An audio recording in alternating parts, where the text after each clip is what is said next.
Bismillahirrahmanirrahim. Assalamualaikum warahmatullahi wabarakatuh. Alhamdulillahirrabbilalamin.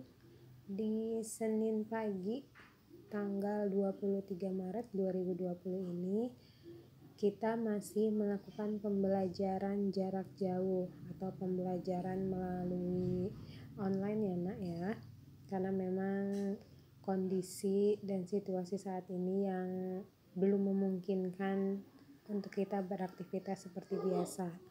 Apalagi di hari Minggu kemarin itu pasien yang terkena virus corona sudah bertambah. Minggu kemarin itu yang ibu tahu itu jumlahnya sudah mencapai sekitar 500 orang.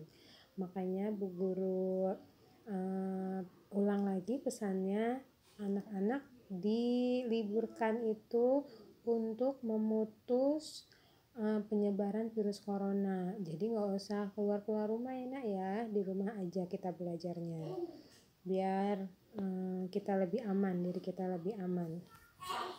Di Senin pagi ini insya Allah tematik masih belajar tema 7 tentang kebersamaan. Hanya hari ini kita sudah masuk subtema 4, yaitu kebersamaan di tempat wisata. Jadi sambil anak-anak menyiapkan buku tematiknya, ini kita lihat-lihat lagi kegiatan anak-anak di kelas nih. Kegiatan waktu anak-anak membuat karya seni dari plastisin nih, karya seni berbentuk 3 dimensi ini ya yang anak-anak bikin. Sambil kangen-kangenan juga nih sama teman-teman di kelas. Udah lama kan gak ketemu? Kangen gak nih sama teman-temannya? Tuh dilihat deh teman-temannya di kelas. Semoga semuanya sehat ya nak ya. Nih, Aliha ngapain tuh Aliha?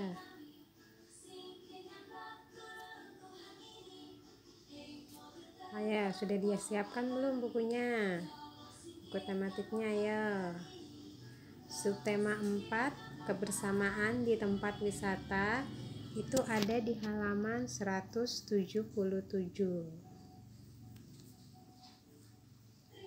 Tuh Konita bikin apa itu ya? Buah-buahan.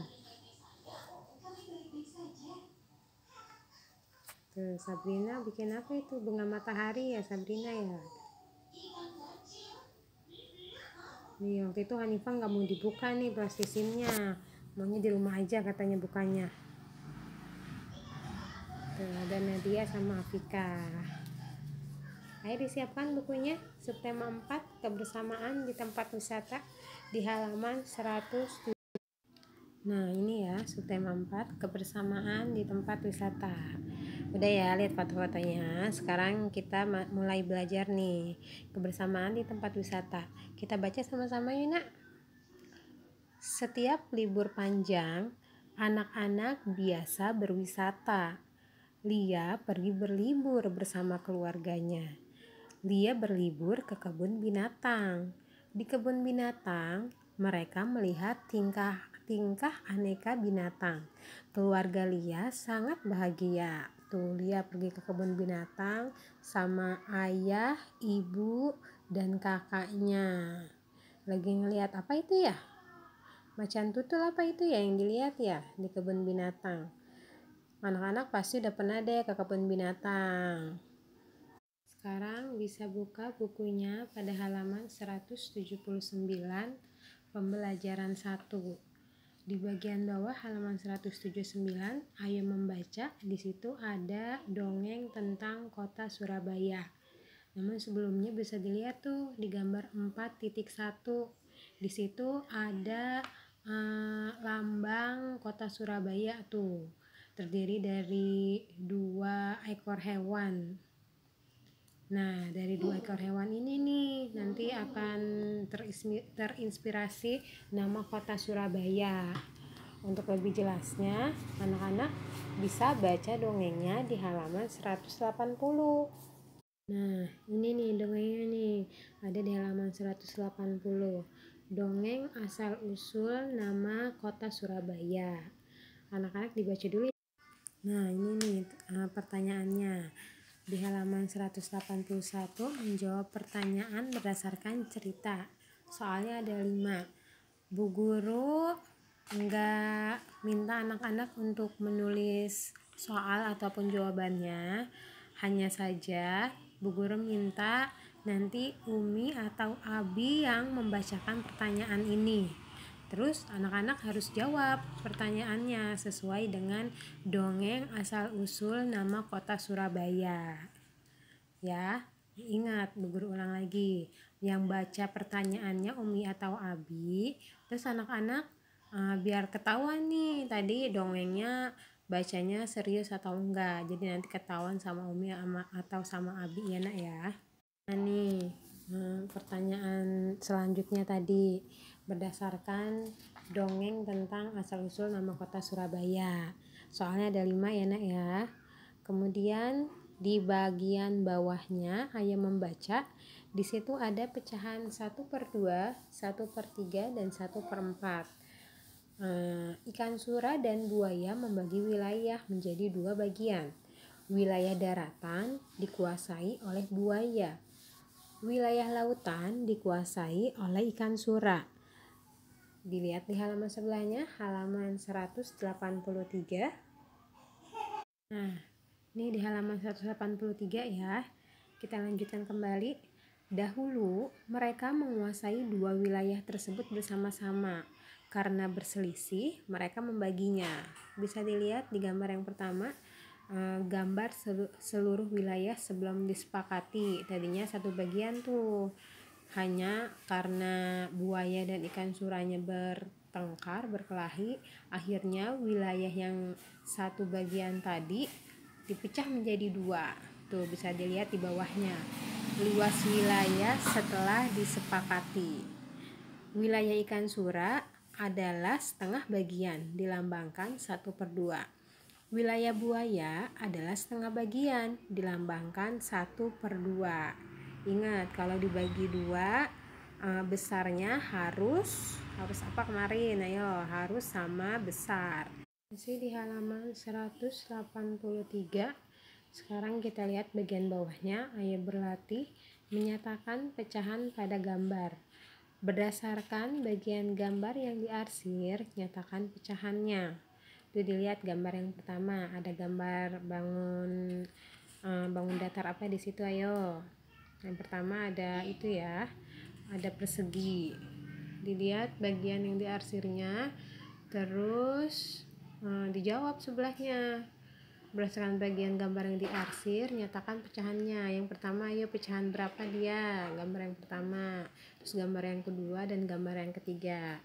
Nah, tugasnya sekarang yang ini nih. Bu Guru minta anak-anak gambar seperti yang ada di halaman 183 di buku tulis anak-anak, kemudian nyatakan pecahannya. Ya, disiapkan dulu buku tulisnya. Setelah tadi anak-anak mengerjakan tugas pada halaman 183, sekarang bisa dilihat bukunya pada halaman 184. Ayo lakukan memasukkan gambar sesuai pecahannya. Hubungkan gambar berikut sesuai pecahannya. Ada gambar apa ya di situ? Itu termasuk binatang buas ya. Ya, itu adalah ikan hiu. Dilihat yang pertama, ikan hiunya ada berapa nak? Kita hitung 1, 2, 3. Itu menunjukkan pecahan berapa yo? 1/4 kah? 1/3 atau 1/2? Ya, menyatakan pecahan 1/3 ya. Terus gambar yang kedua, ada berapa ikan hiunya dihitung? Menyatakan pecahan berapa? 1/2 ya. Terus gambar yang terakhir, ada berapa ikan hiunya? Ada 4, berarti menyatakan pecahan 1/4. Bu Guru yakin kalau yang ini pasti anak-anak bisa semua. Sekarang kita lihat bagian bawahnya yang ayah membaca, membuat patung tanah liat. Di Surabaya, kita baca sama-sama yuk. Di Surabaya terdapat kebun binatang. Banyak hewan dipelihara di sana. Anak-anak berkeliling melihat hewan-hewan yang ada. Para pengunjung sangat senang. Ani dan beberapa temannya melihat ikan. Ikan ada yang dipelihara di kolam ataupun akuarium. Mereka memperhatikan ikan-ikan secara teliti. Mereka ingin membuat patung ikan. Patung dibuat dari tanah liat. Nah, sekarang lihat di halaman 185, gambar 4.3, melihat ikan di kebun binatang. Di situ ada Ani sama teman-temannya tuh lagi ngeliat-ngeliat ikan di kebun binatang di daerah Surabaya ceritanya. Nah, sekarang kita lihat bagian bawahnya. Ayo berkreasi membuat patung. Buatlah patung ikan sesuai kreasimu. Bisa dilihat di situ bahan-bahannya ada apa aja. Yang pertama tanah liat, minyak goreng, terus ada cat, ada yang buat alasnya triplex atau kertas tebal sama air. Kemudian ada langkah-langkah membuatnya di situ. Untuk membuat patung ini, Bu Guru minta sekarang anak-anak bikin nih di rumah. Bikinnya nggak mesti hari ini, tapi ketika hari pertama kita masuk sekolah, Bu Guru mau anak-anak bawa hasil patung kreasi anak-anak. Nggak mesti berbentuk ikan, bisa berbentuk apa aja, bebas bentuknya. Boleh bunga, boleh tempat pensil, atau boleh juga bentuk bintang. Pokoknya banyak, nanti anak-anak bisa ngeliat di internet bentuk-bentuk kreasi dari tanah liat ya. Nanti hasil karyanya bisa dibawa di hari pertama ketika anak-anak masuk sekolah. Nah, sekarang kita masuk ke pembelajaran 2 pada halaman 187. Di situ sudah ada ayam membaca permainan menggendong di air. Bisa dilihat ya nak ya, kita baca sama-sama. Anak-anak cukup lelah mengelilingi kebun binatang. Cuaca siang hari juga panas. Setelah istirahat, anak-anak ingin bermain di air. Tuh dilihat tuh gambarnya, gambar 4.4. Permainan berjalan sambil menggendong. Dan kembali di halaman 188, kita baca sama-sama ya. Mereka mengunjungi kolam renang terdekat. Anak-anak bermain di air. Mereka melakukan beberapa permainan air. Adi dan beberapa temannya ingin lomba berjalan sambil menggendong temannya. Permainan dilakukan berpasangan. Mereka berpasangan dengan besar tubuh yang seimbang. Setelah aba-aba, mereka mulai berjalan. Pasangan paling cepat sampai sebagai pemenang. Anak-anak berhati-hati melakukan permainan. Mereka sangat senang. Pasti nih senang banget nih, apalagi mainnya di air. Hanya saja kayaknya kalau untuk anak perempuan ini kurang tepat ya. Mungkin kalau kelas laki-laki nggak apa-apa nih menggendong di air. Tapi sekarang anak-anak bisa lihat buku anak-anak pada halaman 191. Bagian bawah yang Ayah membaca, di situ ada melengkapi kata sapaan dengan benar.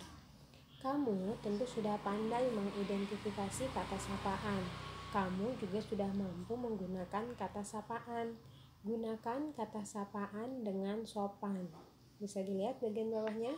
Ayo berlatih melengkapi dialog dengan kata sopan. Coba lengkapilah dengan kata sapaan yang sesuai. Oh, ini yang atas salah nih perintahnya nih. Melengkapi dialog dengan kata sapaan maksudnya enak ya. Lengkapilah dengan kata sapaan yang sesuai. Di situ ada percakapan ikan sura dan buaya sesuai dengan dongeng yang tadi ada di halaman 180. Karena ini terlalu panjang untuk ditulis, jadi Bu Guru minta anak-anak cukup membaca, kemudian dijawab kata sapaannya itu kata sapaan apa aja sesuai dengan dongeng yang ada di halaman 180 ya. Dibaca sampai halaman 192 nak ya. Jangan lupa dibaca menggunakan kata sapaan. Demikian tugas untuk hari ini. Rajin belajar nak ya, di rumah ya nak ya. Jangan keluar rumah. Belajar sama Umi dan Abi atau yang punya kakak atau adik, belajar bareng biar lebih seru belajarnya. Cukup sekian dari Bu Guru. Terima kasih. Assalamualaikum warahmatullahi wabarakatuh.